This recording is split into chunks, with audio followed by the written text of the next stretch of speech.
ጤና ይስጥልኝ እንደምን አምሽታችኋል ውድ ተመልካቾቻችን ከአባይ ቴሌቪዥን የሚተላለፍላችሁ የዕለተ ሰኞ ሐምሌ 6 ቀን 2018 ዓመተ ምህረት አውደ ዜና ተጀምሯል። በምሽቱ የዜና ወጃችን በርካታ ዘገባዎችን ወደ እናንተ እናደርሳለን።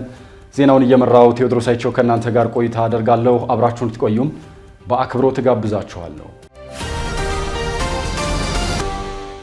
በመጀመሪያው ክፍለ ጊዜ መረጃ ጥንቅር ሰዓታችን የአባይን ወንዝ በብቸኝነት ካልተጠቀምኩ የሚል አቋም የምታንጸባርቀው ግብጽ የታላቁ ህዳሴ ግድብ ድርድር ሙሉ በሙሉ ተዘግቷል ማለቷን፣ ባለፉት 5 ዓመታት በአዲስ አበባ ውስጥ ሰላምን የማወክና ግጭትን የማስነሳት እኩይ እቅዶች አጋጥመውን ነበር ያሉት ከንቲባ አዳነች አቤቤ አንድም ኮሽታ ሳይሰማ አክሽፈነዋል ማለታቸውን፣ በባንኮች ላይ ተጥሎ የነበረው ዓመታዊ የብድር ገደብ ሙሉ በሙሉ መነሳቱን የኢትዮጵያ ብሔራዊ ባንክ ማሳወቁን የተመለከቱ መረጃዎችን ወደ እናንተ እናደርሳለን። አብራችሁን ቆዩ።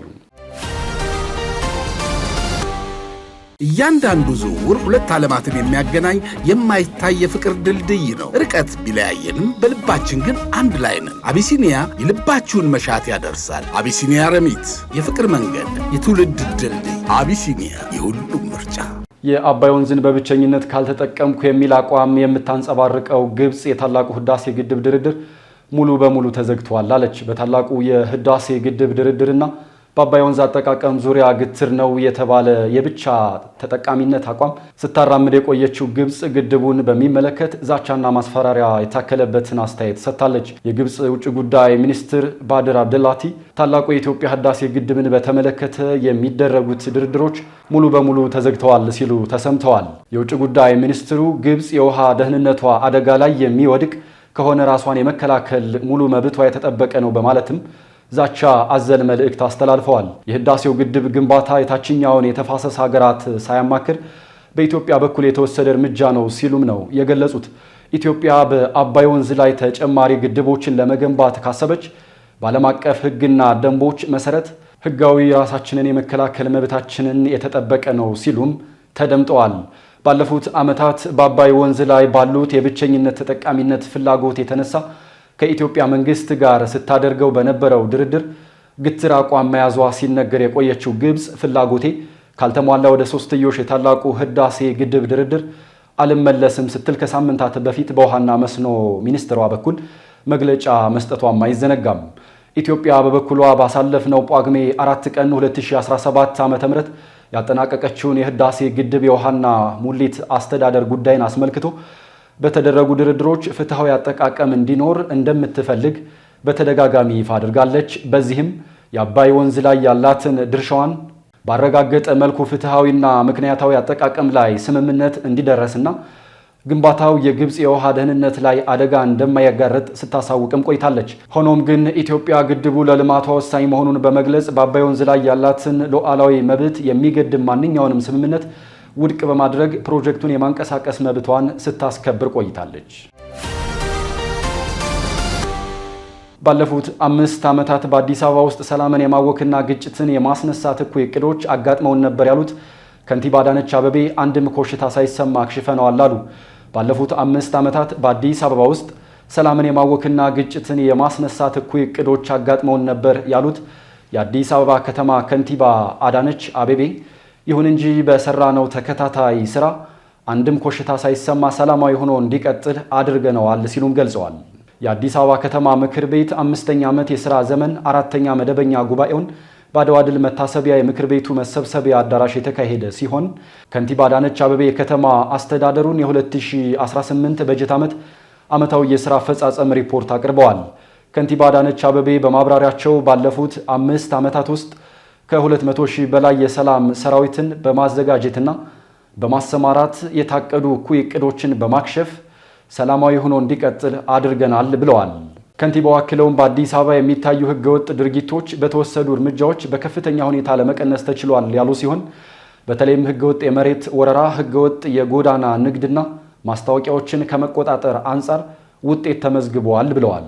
የመዲናዋ ሰላም አስተማማኝ እንዲሆን ሁሉንም የጸጥታ ኃይል በማስተባበር በተሰራ ስራ እንዲሁም ከባድ የወንጀል ምጣኔ እንዲቀንስ በማድረግ ከባለፈው ዓመት ጋር ሲነጻጸር 47 በመቶ መቀነሱን ገልጸዋል። በከተማችን ባለፉት 5 ዓመታት በርካታ ሰላምን የማወክና ግጭትን የማስነሳት እኩይ እቅዶች እኩይ እቅዶች እና ፍላጎቶች ቢያጋጥሙንም ከከተማችን ሕዝብ ጋር በመተባበር በሰራነው ተከታታይ ስራ አንድም ኮሽታ ሳይሰማ የከተማችን ሰላም ፍጹም ሰላማዊ እና ዘላቂ ሆኖ ቀጥሏል። ባለፉት 5 ዓመታት ከ200 ሺህ በላይ የሰላም ሰራዊትን በማደራጀት እንዲሁም ከ10 ሺህ በላይ የህዝብ ቅጥር ጥበቃን በማሰልጠንና በማደራጀት በማሰማራትም የማይተካ ህዝባዊ ሚናቸውን እንዲወጡ ማድረግ ችለናል።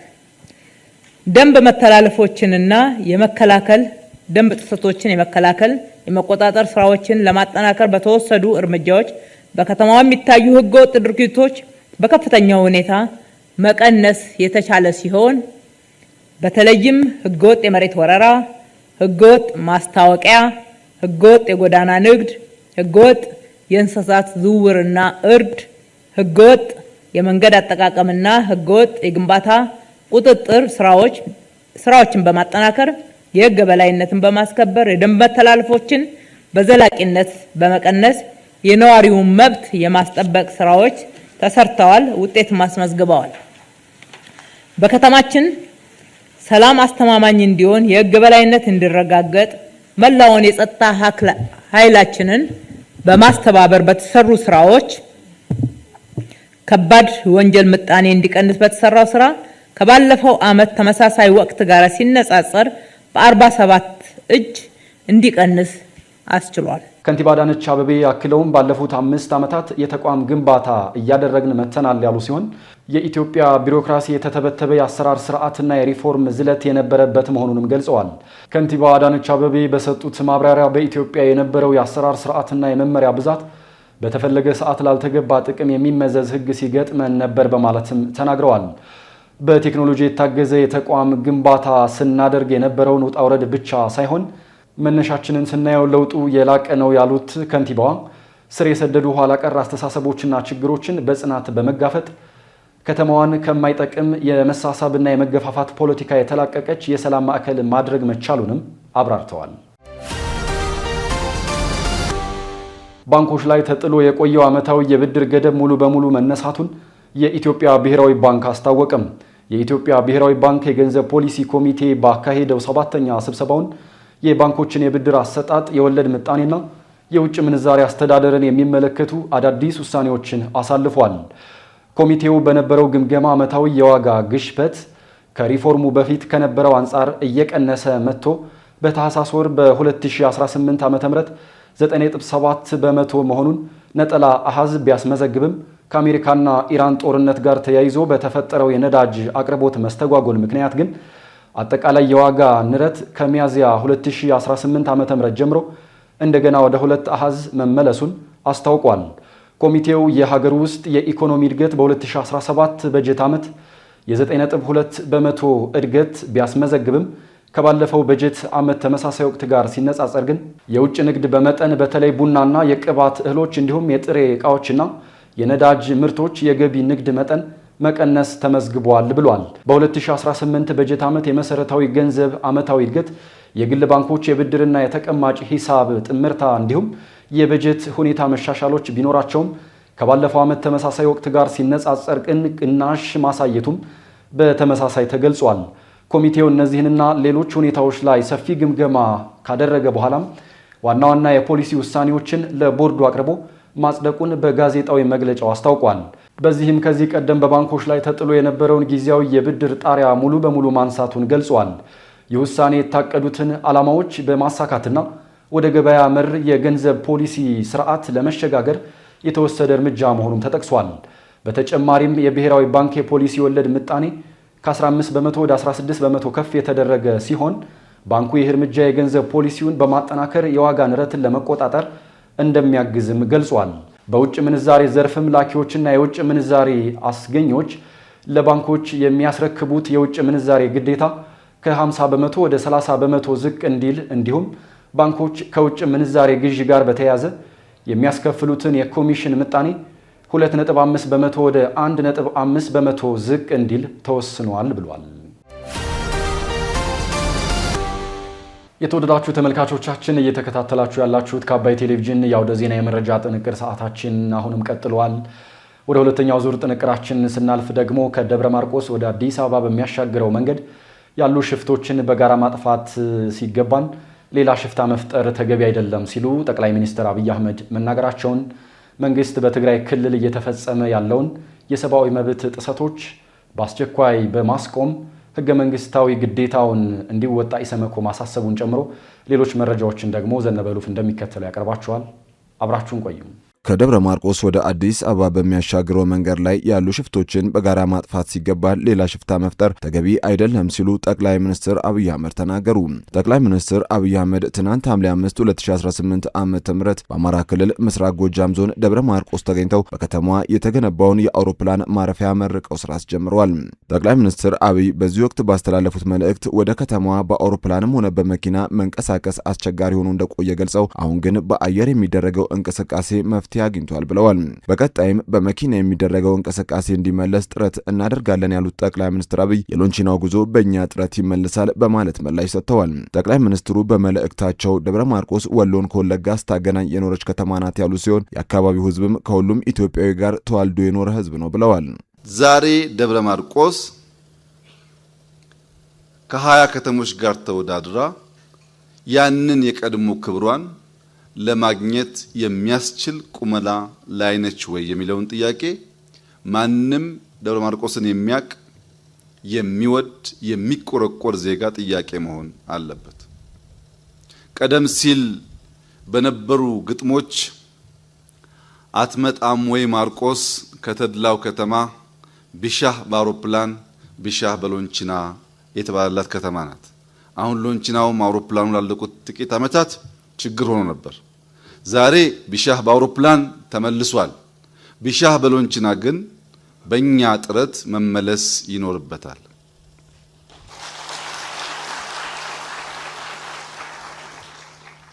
ይህንን የመሰለ ምድር ይዘን መቼም እንዴት የሚያምር ሀገር እንደሆነ በውስጡ ያላችሁ ሰዎች ላይታወቃችሁ ይችላል። እንደዚህ ያለውን ለምለም ሀገር ይዘን ተግባብተን ተዋደን ሀገራችንን መስራት ሲገባን ባንግባባ እንኳን ተወያይተን ተከራክረን ተነጋግረን ሳንጋደል አብረን መኖር ሲገባን ክፉን የምንስብ መልካሙን የምንገፋ መሆን የለብንም። በዚህ ዘመን እውነት መስፈሪያዋ በእጅጉ ስለቀጠነ ኢትዮጵያ ውስጥ ያለው የዘር የመከፋፈል የጎጠኝነት የጽንፈኝነት እሳቤ እየተንሰራፋ እንዲመጣ አንዱ የእውነት መቅጠን ምክንያት ሆኖ ሊወሰድ ይችላል። ያ ባይሆን ኖሮ ትናንት ወሎንና ወለጋን አስተሳስሮ ድልድይ የነበረው ደብረ ማርቆስ ካለምንም ጥርጥር ታሪክ እንደሚያወሳው እናንተም እንደምታውቁት ብዙ የደም መቀላቀል ያለበት የዚህ ከባቢ ሰው ለሌላው አርያና አስተማሪ ለሌላው መሰብሰብና አንድ መሆን ምልክት መሆን ነበረበት። ከዚህ ከባቢ በላይ ከአፄ ዮሐንስ ጊዜ ዘመን ጀምሮ ከትግራዩም ከኦሮሞውም ከሌላውም ብሔር ተዋልዶ ተዋህዶ የኖረ ሕዝብ ያለ አይመስለኝም። ጠቅላይ ሚኒስትር አብይ አህመድ በአባይ ሸለቆ አካባቢ አሊዶሮ የሚባለው ቦታ ላይ ሰፍሮ ወደ አዲስ አበባ ላሻገር ያለውን ሽፍታ በጋራ ልንከላከል ሲገባ ከደብረ ማርቆስ ደጀን መሄድ እንዳንችል ተጨማሪ ሽፍታ ማበራከታችን ተገቢ ጉዳይ አይደለም ሲሉ አክለዋል። የትም ቦታ ያለን ሽፍታ ተባብረን ማስወገድ ሲገባን ተጨማሪ ሽፍታ ወደ አካባቢያችን መምጣቱ ጥዩፍ ነገር ነው ሲሉም የተናገሩት። የጂኦግራፊ ቅርበት የራሱን አስተዋጽኦ ያደረገ ቢሆንም ደብረ ማርቆስ በወሎና በወለጋ መካከል ድልድይ ሆና ንግድን ሰውን ስታስተሳስር እድገት ስታሳልጥ መኖሯ የማይታበል ሀቅ ነው። ይህንን ሀቅ ማስቀጠል አቅቶን በአባይ ሸለቆ አካባቢ አሊዶሮ አካባቢ የሸፈተውንና ወደ አዲስ አበባ አላሻግርም ያለውን ሽፍታ በጋራ ታግለን ማስወገድ ሲገባን ከዚህ ደጀን መሄድ እንዳንችል ተጨማሪ ሽፍቶች ማበራከታችን ተገቢ ጉዳይ አይመስለኝም። የትም ቦታ ያለውን ሽፍታ ተሰናስለን ተደማምረን በማስወገድ የሕዝባችንን ሰላምና ልማት ማረጋገጥ ሲኖርብን ጭራሽ ወደ ቀያችን ወደ ሰፈራችን ሽፍቶች የተበራከቱ ሰዎች በነጻነት ከቦታ ቦታ ተንቀሳቅሰው ስራ መስራት ወደማይችሉበት ደረጃ መድረሳችን ለሁላችንም አጠያያቂ ጥዩፍ የማይገባ ልንማርበት የሚገባ ጉዳይ ይመስለኛል። አንድ የተከፋፈለ የሄደ ማህበረሰብ እስከ ቤተሰብ ድረስ መከፋፈሉ አይቀሬ ነው ያሉት ጠቅላይ ሚኒስትር አብይ የሚለያየንን ነገር እየተውን አንድ የሚያደርገን ነገር ላይ ማተኮር ይበጀናል ሲሉም ተናግረዋል። ከደብረ ማርቆስ ወደ አዲስ አበባም ሆነ ወደ ባህር ዳር በአውሮፕላን መሄድ ላልቻሉ ሰዎች በመኪና እንዲንቀሳቀሱ ለማስቻልና ሰላሙን ለማምጣት መንግስታቸው ለሰላምና ለውይይት በሩ ክፍት መሆኑንም አንስተዋል። ዛሬ የምታውቁትን አንድ እውነት ልነግራችሁ ፈልጋለሁ። አማራና ኦሮሞ እያለ የሚከፋፈል ማንኛውም ሰው ጎጃምና ጎንደር ብሎ መከፋፈሉ አይቀርም። ምስራቅ ጎጃምና ምዕራብ ጎጃም መባባሉ አይቀርም። የኛ ቄና የነሱ ቄ መባባሉ አይቀርም። በመጨረሻም በእናት እንጂ በአባት አንድ አይደለንም መባባሉ አይቀርም። ቤቱም ሲገባ የእናቱን ልጅ የአባቴ አይደለህም ብሎ ከመከፋፈል አይቦዝንም። አንዴ እየወረደ አንዴ እየተከፋፈለ የሄደ ማህበረሰብ ማቆሚያ የለውም። ከላይ ሲጀምር ይመስላል፣ እየገባ ሲሄድ ግን ቤተሰብ የአንድ እናት ልጅ የሚከፍል በጣም ክፉ ልምምድና ባህሪ ነው። የሚሻለው የሚበጀው የሚያለያየን ነገር እየተወያዩ ጥቃቅኑን ነገር እየረሱ በትልቁ ጉዳይ መሰብሰብ፣ መተባበር፣ ቢያንስ የሁላችንም የጋራ መሻት የሆነውን ሰላም፣ ልማት በጋራ ለማስፈጸም መጣር መሞከር ይበልጥ ይበጃል። ከዚያ ውጭ ያለው አማራጭ ሀገራችንን ህዝባችንን ከመጉዳት ባሻገር አንዳች ጥቅም ሊያስገኝ አይችልም። ዛሬ የአየር መንገድ ተመርቆ እንደተባለው በቀን 3 ጊዜ ሰዎች የሚመላለሱበት በረራ መጀመሩ መልካም ነገር ነው። ነገር ግን ያንን መክፈል የማይችሉ ወይም የማይፈልጉ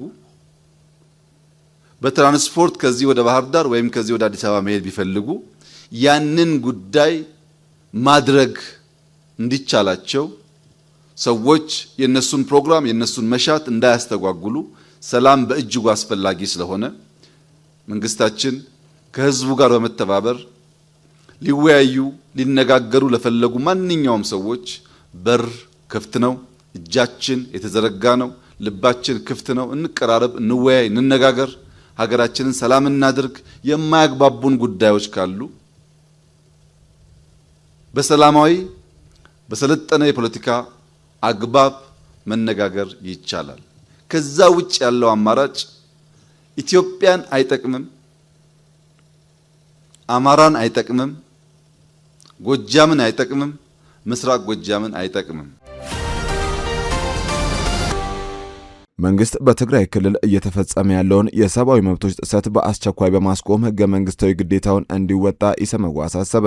የኢትዮጵያ ሰብአዊ መብቶች ጉባኤ በትናንትናው ዕለት ባወጣው መግለጫ እንዳመለከተው በፌዴራል መንግስቱና በህወሓት ቡድን መካከል የተደረገውን የፕሪቶሪያ ስምምነት ተከትሎ በአካባቢው አንጻራዊ ሰላምና መረጋጋት ሰፍኖ የነበረ ቢሆንም በቅርቡ ለሰሜኑ ጦርነት መንስኤ የነበረውና እንደገና ወደ ስራ ተመልሻለሁ ያለው ምክር ቤት ያጸደቀው አዲስ አዋጅ ይህንን ሂደት አደጋ ላይ ጥሎታል ብሏል። አዋጁ የቀድሞ የፕሪቶሪያ ስምምነት ከመደረጉ በፊት የነበረውን መዋቅራዊ አደረጃጀት መሰረት በማድረግ ለውትድርና አገልግሎት በግዳጅ የሚመለመልና ይህንን ተግባር የሚቃወሙ ሰዎችን እስከ ሞት ቅጣት ድረስ በሚያስቀጣ መልኩ የተቀረጸ መሆኑን በመግለጽ መንግስት ዝምታ መምረጥ እንደሌለበት ጠቁሟል። ይህንን አዋጅ ተከትሎ በክልሉ በተለያዩ አካባቢዎች ከ18 ዓመት በታች የሆኑ ህጻናትን ጨምሮ ወጣቶችና የአካባቢው ነዋሪዎች በግዳጅ ወደ ውትድርና ማሰልጠኛዎች እንዲገቡ የተደረጉ መሆናቸውን ከተሰበሰቡ መረጃዎች ለማረጋገጥ ችያለሁ ሲል ኢሰመጉ አስታውቋል።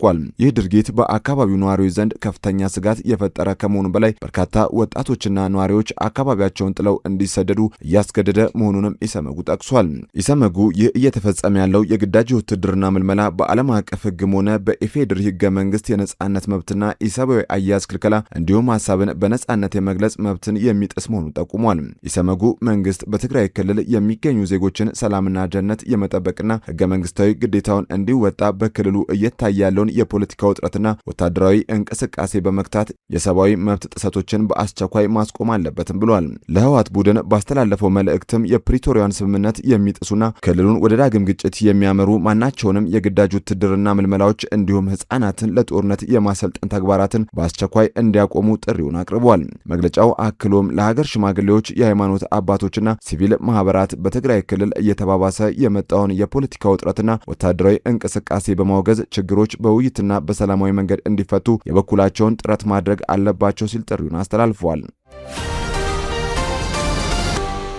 ደቡብ አፍሪካ ህገወጥ ስደተኞች ላይ ዘመቻ ከከፈተች ወዲህ ከ53,000 በላይ የውጭ ዜጎች መባረራቸው ተዘገበ። የደቡብ አፍሪካ መንግስት ከ5 ሳምንታት በፊት የስደተኞች አስተዳደር ላይ ዘመቻ ከከፈተ በኋላ ከ53,000 በላይ የውጭ ዜጎች ከሀገር መባረራቸውን ወይንም እንዲወጡ መደረጋቸውን አስታውቋል። አብዛኞቹ የተባረሩ ስደተኞች ከማላዊ፣ ዚምባብዌና ሞዛምቢክ የመጡ መሆናቸውን የገለጹት ባለስልጣናቱ ቁጥሩ ከዚህም በላይ ሊጨምር ይችላል ነው ያሉት። በደቡብ አፍሪካ ለተከታታይ ሳምንታት ጸረ ስደተኛ ሰልፎች ከተካሄዱ እንዲሁም አለመረጋጋት፣ ማስፈራራትና ዘረፋ ከተፈጸመ በኋላ በአገሪቱ ያለ ህጋዊ መኖሪያና የስራ ፍቃድ የሚገኙ ስደተኞች ላይ ሰፊ የተባለ ዘመቻ እየተካሄደ ይገኛል።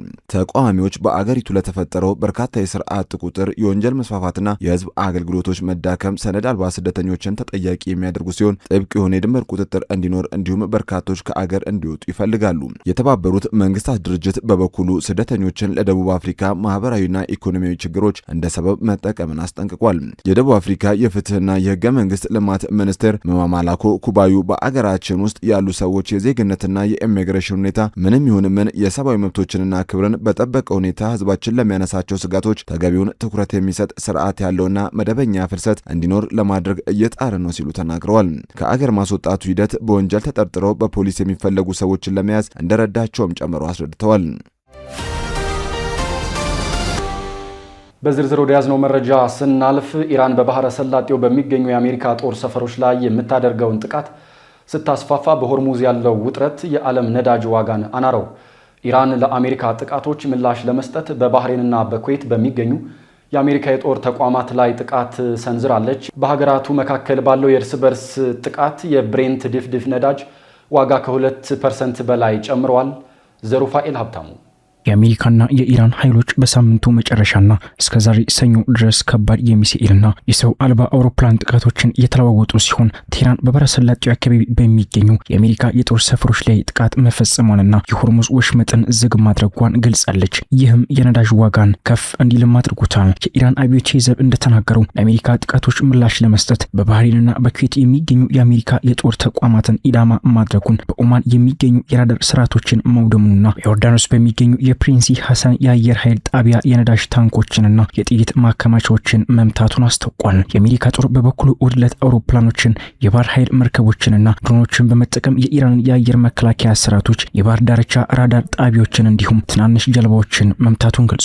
በሆርሙዝ ወሽመጥ ላይ የምትገኘው ባንደር አባስ በተባለች የኢራን የወደብ ከተማና በአቅራቢያው በሚገኘው ቀሸም ደሴት ላይ የፍንዳታ ድምጾች መሰማታቸውን በከፊል መንግስታዊ የመርህ የዜና ወኪል የአካባቢ ነዋሪዎችን ጠቅሶም ዘግቧል። ባህሬን ዛሬ ማለዳ ላይ የአየር መከላከያ ስርዓቶቿ በርካታ የኢራን ሚሳኤልና የድሮን ጥቃቶችን መክነው ማውደማቸውን ገልጻለች። የቅርብ ጊዜዎቹ ጥቃቶች ባለፈው ሳምንት ውስጥ የጥቃቶቹን ፍጥነትና መልክዓ ምድራዊ ተደራሽነቱን በከፍተኛ ሁኔታ ማደጉን የሚያሳዩ ሲሆን ወገኖቹ ለተጨማሪ 60 ቀናት ድርድር እንዲያደርጉ ወሽመጡን ለመክፈትና ግጭቶችን ለማቆም ባለፈው ወር የተፈረመው ጊዜያዊ የኢራንና የአሜሪካ ስምምነት ላይ ጥርጣሬን ፈጥሯል። ከሮይተርስ ጋር ባደረጉት አጭር የስልክ ቃለ ምልልስ ትራምፕ በሳምንቱ መጨረሻ በኢራን ላይ የተፈጸመውን ጥቃቶችም ጠቅሰዋል።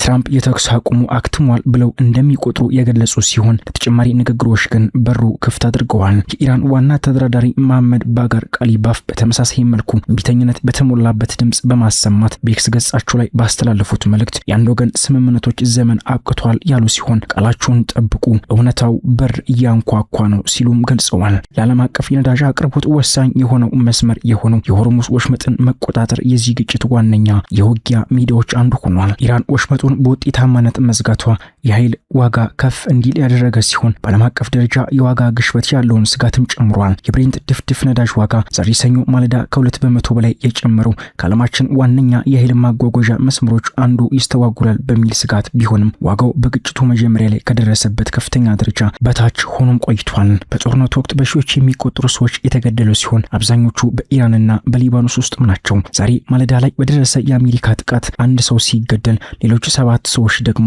መቁሰላቸውም ተዘግቧል። ኢራን ባለፉት ሳምንት በደረሱት ጥቃቶች የሞቱትን ሰዎች በአጠቃላይ ቁጥር ይፋ ባታደርግም የአገር ውስጥ መገናኛ ብዙሃን ዘገባዎችና በተለያዩ ክስተቶች ላይ የወጡ ይፋ መግለጫዎች እንደሚያሳዩት በታደሱ የአሜሪካ ጥቃቶች ወደ 20 የሚጠጉ ሰዎችም ተገድለዋል። የኢራን አብዮት ሂዝብ በወጣው መግለጫ በወሽመጡ በኩል መደበኛ የባህር ትራፊክን ለመመለስ ብቸኛው መንገድ አሜሪካ በውሃ መስመሩ ላይ የምታደርገውን ወታደራዊ ጣልቃ ገብነት ማቆም መሆኑን የገለጸ ሲሆን ጣልቃ ገብነቱ ከቀጠለ በዓለም አቀፍ የነዳጅና የጋዝ ዘርፍ ላይ የባሱ ክስተቶችን ሊያስከትሉ ይችላል ሲልም አስጠንቅቋል። የኢራን የውጭ ጉዳይ ሚኒስትር ቃል አቀባይ እስማኤል ባጋይ እንደተናገሩት ኢራን በወሽመጡ ውስጥ ያለውን ትራፊክ ለመቆጣጠር ከኦማን ጋር የጋራ አሰራር ለመዘርጋት እየፈለገች መሆኑን ገልጸው አሜሪካ በኦማን ላይ ያደረሰችው ጫና ውይይቱን ማደናቀፉን አክለዋል። ስትከታተሉት የነበረው የዕለተ ሰኞ ሐምሌ 6 ቀን 2018 ዓ.ም ከአባይ ቴሌቪዥን ወደ ዜና የመረጃ ጥንቅር ሰዓታችን ይህንን ይመስል ነበር። አብራችሁን ስለነበራችሁ ከልብ እናመሰግናለን። በያላችሁበት መልካም ምሽት። ሰላም ጤና ይስጥልን። እንደምናምሽታችኋል ውድ ተመልካቾቻችን። ከአባይ ቴሌቪዥን የሐምሌ 6 ቀን 2018 የቢዝነስና የምጣኔ ሀብት ዘገባዎች ወደ እናንተ የሚቀርቡበት ሰዓት ላይ ደርሰናል። በ2018 በጀት ዓመት 80 ቢሊዮን ብር ትርፍ ማስመዝገቡን የገለጸው የኢትዮጵያ ንግድ ባንክ በ2019 ከ1 ትሪሊዮን ብር በላይ ብድር ለደንበኞቹ ማዘጋጀቱን ማስታወቁን እንዲሁም የቀድሞ የኢትዮጵያ አየር መንገድ ዋና ስራ አስፈጻሚ አቶ ተወልደ ገብረ ማርያም የፓኪስታን አየር መንገድን እንዲመሩ መሾማቸውን ጨምሮ ሌሎች መረጃዎችን ይዘናል። የቢዝነስ መረጃዎቹን እየመራው ራቢያ ከድር ከናንተ ጋር ቆይታ አደርጋለሁ። አብራችሁን ቆዩ።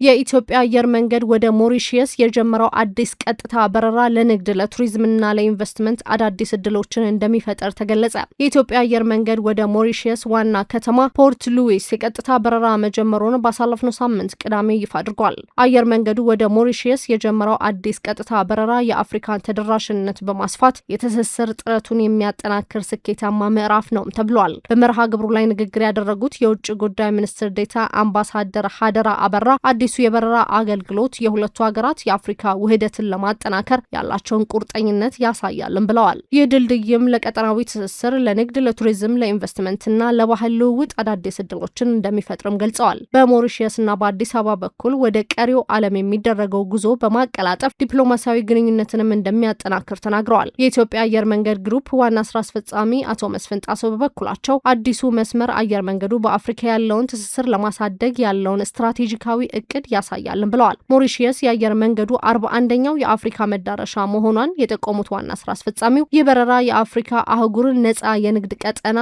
ዓላማዎችን በመደገፍ የኢኮኖሚ ትብብርን እንደሚያሻሽልም አስረድተዋል። በኢትዮጵያ የሞሪሺየስ አምባሳደር በበኩላቸው ይህ የበረራ መጀመር በሁለትዮሽ ግንኙነት ውስጥ የአዲስ ምዕራፍ መጀመር መሆኑንም ገልጸዋል። የኢትዮጵያ አየር መንገድን የአፍሪካ ልቀት ጽናትና ፈጠራ ምልክት ሲሉ ያደነቁ ሲሆን አዲሱ መስመር በአፍሪካና በህንድ ውቅያኖስ ቀጠና መካከል ያለውን ትስስር በእጅጉ እንደሚያሳድግም እምነታቸውን ገልጸዋል። በ2018 በጀት ዓመት 80 ቢሊዮን ብር ትርፍ ማስመዝገቡን የገለጸው ንግድ ባንክ በ2019 ከ1 ትሪሊዮን ብር በላይ ብድር ለደንበኞቹ ማዘጋጀቱን አስታወቀ።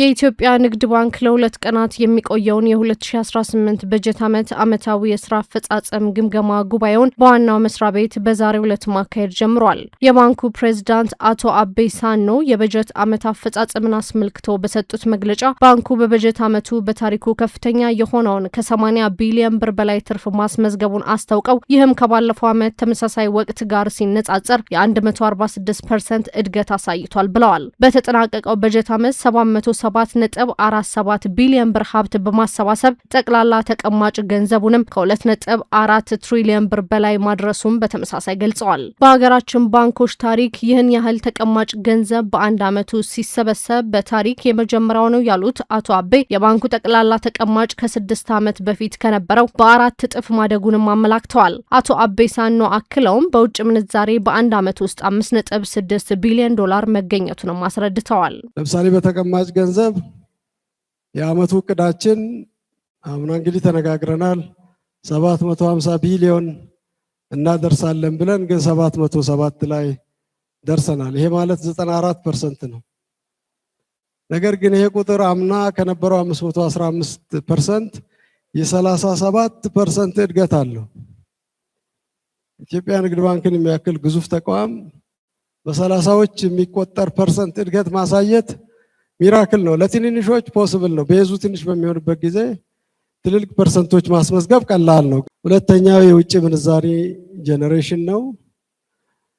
ይሄም እንግዲህ የኦልሞስት 100% ሊደርስ ትንሽ የቀረው ነው። 5.7 ቢሊዮን እናመጣለን ብለን 5.5 ወር 5.6 ቢሊዮን ያመጣ ነው። የ97% አፈጻጸም ያሳያል።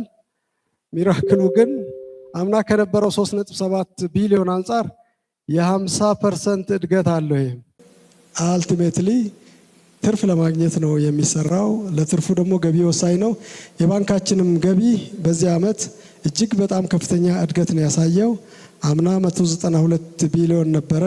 ከ192 ቢሊዮን በአንድ ዓመት ብቻ ኢትዮጵያ ንግድ ባንክ ገቢ ወደ 272 ቢሊዮን እድገት አሳይቷል ማለት ነው። ከቤዚራችን 2020 ላይ ስናነጻጽረው ያኔ ወደ 69 ቢሊዮን ገደማ ከነበረው አንጻር እጅግ በጣም ከፍተኛ እድገት ነው ያሳየው። ይሄም ገቢ ወደ 4 እጥፍ አድጓል ማለት ነው። እና ይሄ እንግዲህ ትርፋችንን ወዴት ይወስደዋል? ምናልባት አልሰን ያልተናገራት ሌላ ወሳኝ ቁጥር እቺ ናት የምትሆነው ማለት ነው። አምና የባንካችን ትርፍ 32.5 ቢሊዮን ብቻ ነበረ። የዘንድሮ በዚህ ዓመት ትርፋችን ወደ 80 ቢሊዮን ከፍ ብሏል ማለት ነው። በዲጂታል ክፍያ ዘርፍም ከፍተኛ ውጤት እንደተመዘገበ የገለጹት አቶ አቤ በአመቱ በ3.48 ቢሊዮን የገንዘብ ዝውውሮች ከ22.24 ትሪሊዮን ብር በላይ ገንዘብ በባንክ ዲጂታል የክፍያ አማራጮች መንቀሳቀሱንም አስረድተዋል። የባንኩ ፕሬዝዳንት በዚሁ መግለጫቸው አክለውም ባንኩ ባለፈው በጀት ዓመት ከ648.02 ቢሊዮን ብር በላይ ብድር መስጠቱን ገልጸው ከ90.7 በመቶ በላይ ማለትም 588.11 ቢሊዮን ብር የሚሆነው ብድር ለግሉ ዘርፍ መሰጠቱንም ጠቁመዋል። ባንኩ በቀጣዩ በጀት ዓመትም ከ1 ትሪሊዮን ብር በላይ ብድር ለደንበኞቹ ማዘጋጀቱንም አረጋግጠዋል። ባንኩ በቀጣዩ ዓመት 832 ቢሊዮን ብር ተቀማጭ ገንዘብ ለማሰባሰብ እንዲሁም ገቢውን 360 ቢሊዮን ብር ለማድረግ ማቀዱንም ተናግረዋል።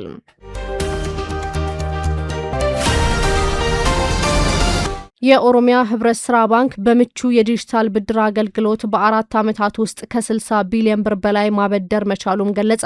የኦሮሚያ ህብረት ስራ ባንክ አክሲዮን ማህበርና ክፍያ የፋይናንሻል ቴክኖሎጂ ኃላፊነቱ የተወሰነ የግል ማህበር የመሰረቱት ስትራቴጂካዊ አጋርነት የለማውና በኢትዮጵያ ቀዳሚ የሆነው ከማስያዣ ነጻ የዲጂታል ብድር መስጫ በሆነው ምቹ በ4 ዓመታት ባልሞላ ጊዜ ውስጥ ከ60 ቢሊዮን ብር በላይ ብድር መሰጠቱን አስታውቋል። ይህ ብድር በ3.2 ሚሊዮን የባንክ ሂሳቦች አማካኝነት በጥንቃቄና አነስተኛ የንግድ ዘርፍ ለተሰማሩ ተጠቃሚዎች መድረሱም ተነግሯል። ለስራ ፈጣሪዎች አስተማማኝ የፋይናንስ ምንጭ ነው የተባለው ምቹ ባንኩ በዲጂታል ፈጠራ የታገዙ የፋይናንሻል መፍትሄዎችን በመጠቀም ማካታችነትን ለማስፋፋትና የፋይናንስ ተደራሽነትን ለማረጋገጥ ያደረገው ጥረት መሆኑም ተገልጿል። የኦሮሚያ ህብረት ስራ ባንክ ዋና ስራ አስፈጻሚ አቶ ደርቤ አስፋው ይህ ግኝት ባንኩ በፈጠራ የተሞሉ የፋይናንሻል መፍትሄዎችን የመስጠት ዲጂታል ትራንስፎርሜሽንን የማራመድና አካታች የባንክ አገልግሎቶችን ለማህበረሰቡ የማቅረብ ዓላማውን የሚያንጸባርቅበት መሆኑንም ገልጸዋል። አክለውም ከብድር ተጠቃሚዎች መካከል ከ76.5% በላይ የሚሆኑት ሴቶች መሆናቸውንም ተናግረዋል። የብድር መጠኑን እያሳደገ ለነጋዴዎችና ለስራ ፈጣሪዎች የፋይናንሻል ተደራሽነትን በማሻሻል በምቹ ዋቢ እስከ 300 ሺህ ብር ድረስ እያበደረ ሲሆን በምቹ ጉያ የንግድ ፍቃድ ለሌላቸው እስከ 15 ሺህ ብር፣ በምቹ ኪያ ንግድ ፍቃድ ለሌላቸው እስከ 5 ሺህ ብር፣ ንግድ ፍቃድ ላላቸው ደግሞ እስከ 75 ሺህ ብር ለሴቶች እያበደረ ነው ተብሏል። የክፍያ ፋይናንሻል ቴክኖሎጂ መስራችና ዋና ስራ አስፈጻሚ አቶ ሙኒር ዱሪ በበኩላቸው በምቹ አማካኝነት በሰው ሰራሽ አስተውሎት የተደገፉ ውሳኔ አሰጣጥና ብልህ የፋይናንሻል መሰረተ ልማት ላይ ያለንን ተሞክሮ በመጠቀም በበቂ ሁኔታ አገልግሎት ላላገኙ በሚሊዮን ለሚቆጠሩ ግለሰቦችና ጥቃቅንና አነስተኛ የንግድ ድርጅቶች እውቅና እንዲያገኙና ኢንቨስትመንትን መሳብ እንዲችሉ አድርገናልን ብለዋል። የቀድሞ የኢትዮጵያ አየር መንገድ ዋና ስራ አስፈጻሚ አቶ ተወልደ ገብረ ማርያም የፓኪስታን አየር መንገድን እንዲመሩ ተሾሙ።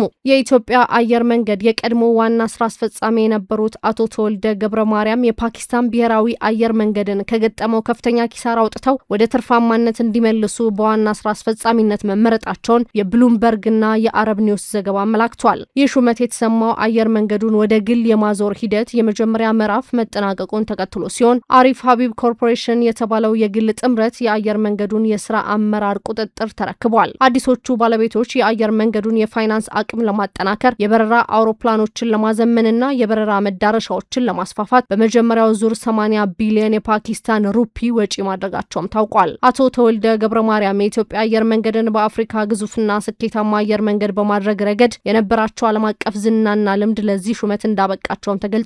ባለሀብቶቹ በአጠቃላይ 180 ቢሊዮን ሩፒ ለኢንቨስትመንት ያቀዱ ሲሆን የአቶ ተወልደ መመረጥ የአየር መንገዱን በክልላዊና በዓለም አቀፍ የኢንዱስትሪ ገበያ ውስጥ ተወዳዳሪ ለማድረግ ለተያዘው ስትራቴጂካዊ እቅድ ወሳኝ መሆኑም ታምኖበታል። በአሁኑ ወቅት የአቶ ተወልደ ሹመት በይፋ ከመታወጁ በፊት የተለመደው የመንግስት የጸጥታ ማጣሪያ የተከናወነ መሆኑን የአየር መንገዱ የስራ ኃላፊዎች ማረጋገጣቸውን ዘገባዎቹ አመላክተዋል። ሌላኛው የኢትዮጵያ አየር መንገድ የቀድሞ ስራ አስፈጻሚ የነበሩት አቶ ግርማ ዋቄ ከወራት በፊት የዩጋንዳ አየር መንገድ ስራ አስፈጻሚ ሆነው መሾማቸውም አይዘነጋም።